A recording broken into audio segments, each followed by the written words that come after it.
Bienvenue sur cette chaîne de montage vidéo pour le troisième tuto sur la découverte de DaVinci et plus particulièrement l'onglet Cut. Alors Cut en anglais ça veut dire couper. C'est ici qu'on va donc faire les premières découpes et bien souvent pour des projets très simples on va s'arrêter là. C'est-à-dire qu'on n'ira pas utiliser les autres fenêtres, on ira directement à l'exportation parce qu'ici il y a quand même pas mal d'outils. L'onglet Cut donc se compose de trois fenêtres. Une fenêtre à gauche dans laquelle on peut avoir les médias. Ici, ils sont organisés dans des dossiers, mais les médias sont là. On peut les avoir sous différentes formes.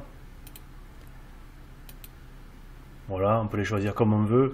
Celui que j'utilise le plus souvent, c'est celui-ci, ou c'est carrément celui-ci. Pourquoi? Eh bien parce que dans cette fenêtre ici, on peut choisir d'avoir, là je choisis d'avoir la source, c'est-à-dire cette fenêtre-là va me mettre ce que j'ai à gauche, avec le son et l'image. Donc on est sur plan source. Quand on est sur plan source et qu'on clique sur un média, et bien ce média qui est ici s'affiche ici. Et ici il y a une petite ligne rouge qui indique où est-ce qu'on est. Donc à partir de là, on peut déterminer aussi de garder une partie ou une autre. Voilà, on peut décider de garder cette partie-là, juste, si on veut. Et quand on est là, eh bien, on rajoute ça ici, par exemple là. Et ce qui s'est rajouté ici, ce n'est ni plus ni moins que la partie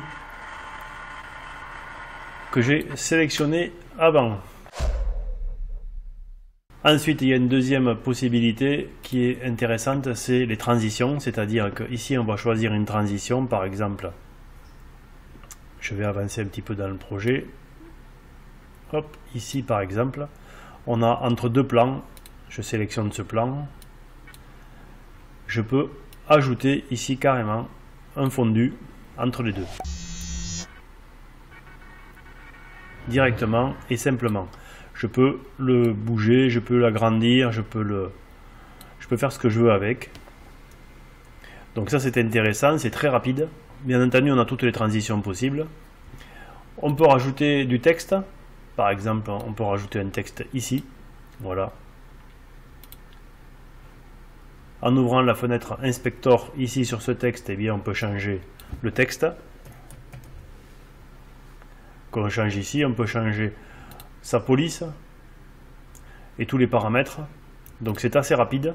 Et enfin, il y a des effets qu'on peut rajouter directement. Voilà, on peut rajouter ce genre d'effet ici. En se mettant ici sur l'effet, on voit le résultat sur cette fenêtre-là. Et on peut choisir de le rajouter directement sur le clip. Bon, le montage que vous voyez là, c'est le montage d'un épisode sur une autre chaîne, donc il est déjà monté. Donc je ne vais pas le modifier, mais on peut le faire comme ça.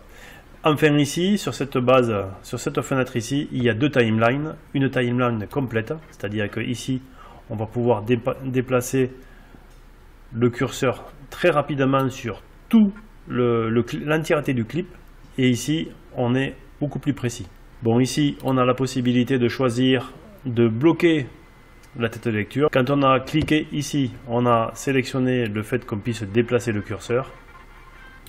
Quand on a cliqué comme ça, on ne déplace pas le curseur, mais on déplace toute la timeline. Voilà pour cette présentation rapide de la page Cut qui peut servir, je le rappelle, pour des petits montages ou des montages qui sont relativement simples. On peut directement passer de cet onglet-là à l'onglet Exportation qu'on verra plus tard. J'espère que ce tuto découverte vous aura donné l'envie d'en voir un autre, puisque le prochain tuto sera sur la page montage. Si vous avez donc apprécié ce tuto, pensez à mettre un pouce levé, pensez à vous abonner et à cliquer sur la notification pour ne pas louper le prochain épisode. Et en attendant, faites de jolis montages.